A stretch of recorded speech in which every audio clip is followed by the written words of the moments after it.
global happenings today. We communicate, we analyze global news. Stay tuned. Hello, beautiful people. Welcome to Global Happiness today. While APC is going through a lot, where their key members, the likes of Nollywood actor and lawyer Kenneth Okonkwo, and of course the likes of legal luminaries, both in Nigeria and in diaspora, have been resigning. Even Edwin Clark, believes that there is a sinister move going on to probably Islamitize Nigeria, be over the APC Muslim ticket that has been recently formed. Even within the rank and file of APC, there seems to be a lot going on within themselves, and most Christians in APC, especially Senator Abu, have decided to port to another party entirely. And let's see how it plays out. While APC is going through so much jumping out, Labour Party seem to be enjoying euphoria of acceptance as more structures are dissolving to form strong alliance with LP Labour Party. Let's go straight to the news to find out what it is that is going on. The leadership of the Social Democratic Party (SDP) in Benue State has collapsed the structure to form an alliance with the Labour Party. The declaration about the alliance between the two parties was made by the Benue State chairman of the SDP, according to John Enemeri. The focus for SDP is to ensure good governance through strong support for Labour Party. The Labour Party and the Social Democratic Party in Benue State over the weekend entered into an alliance ahead of the 2023 general election. Report has it that the agreement between the two parties is aimed at ensuring total support for the Labour Party ahead of the election. Speaking during the press conference on Monday, July 11th, the Benue State chairman of the SDP, John Enemeri, announced that his entire executive will be throwing their entire weight behind the Labour Party in the state. Enemeri called on the chairman of the SDP party, including executives at the 276 electoral wards of 23 local government areas in Benue State, to support the Labour Party for good governance. He said that support for Labour Party is a move to ensuring a revamped socio-economic fortunes of the citizenry. Let me quote his words word for word. Said the man Herman Hebe that is coming is a young man that has done very well in his constituency. This is his fourth time in the National Assembly. My people are calling me, Chairman, where do you want us to go?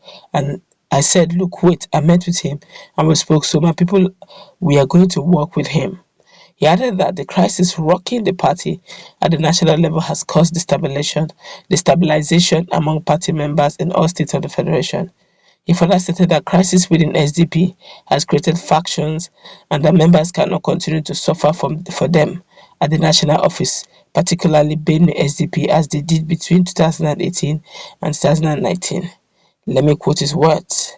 He said, and I quote, "In a party, if you don't win an election, what do? Now they are in court.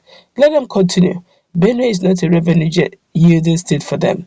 Benue now needs good governance. We cannot remain idle. We must work with those with integrity to deliver the state. I consulted with all other parties in APC and PDP, but that didn't work, as one was trailed with legal issues and the other was integrity issues.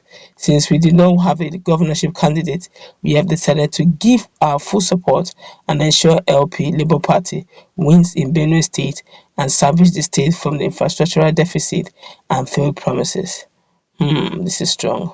While in another news, Datti Baba Ahmed speaks on becoming the key reasons why he did what he did.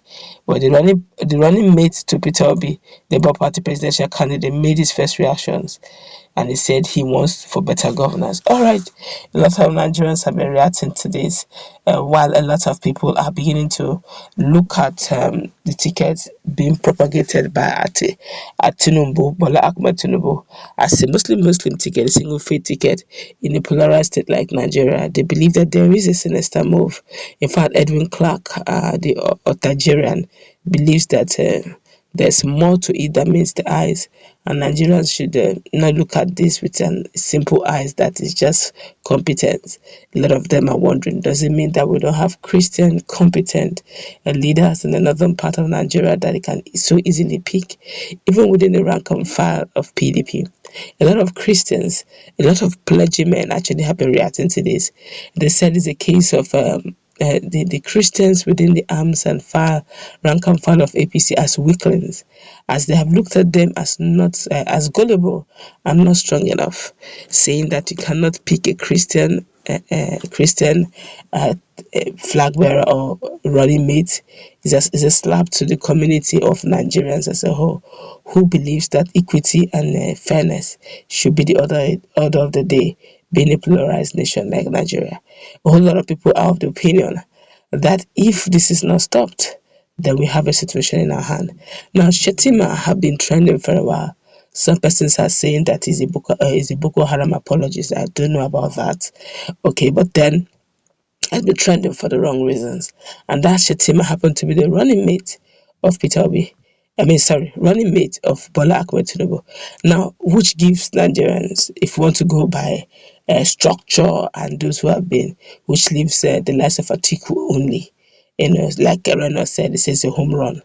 But then again, for Kwangwan, so one would have expected that if he doesn't win, being that he wanted Peter Obi to be his running mate, he would have sunk in his political party to Labour Party so that they can at least get a win.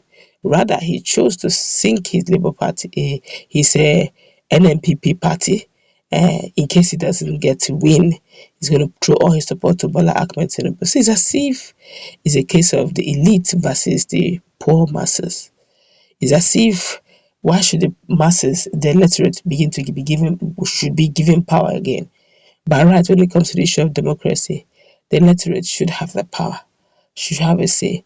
But over the years in Nigeria, the illiterate are the beggars, they're the destitute, they are helpless. It's the elite that are doing us a favor. They will do whatever they like, they don't care really what your opinion is. When they get in there, they do what they think they can. And looking at the fact that looks as if no matter what wrong you do, you cannot be impeached. I don't think there's any Nigerian president that's ever been impeached before. But look at Peter Obi was impeached during his days as the governor without hassles. I don't know why we are finding it difficult, which means we need to change the status quo and make Nigeria power to the people again. I'm not referring to PDP now where they say power to the people, but the question is the people having the power as said, or is just power to the people for mouth? These are the pertinent questions. Nigerians should look beyond promises of I will give you 10,000 if you vote, or I will give you, I'll change your story, I will make you my commissioner. Don't be greedy. Look at Nigeria, a workable Nigeria, where every Nigerian will have a right to everything. That's what we want. We don't want a few handpicked individuals being exceptionally rich at the expense of many millions of Nigerians who are ravaging in poverty and looking so helpless. At some point, Nigeria will become ungovernable. So I think if this is the last chance Nigeria have to make it right, look at the pedigree of all your aspirants and make a choice. Remove sentiment and ethnicity and vote the right choice. That's okay to wrap it up. Let's put that conversation. What's your take?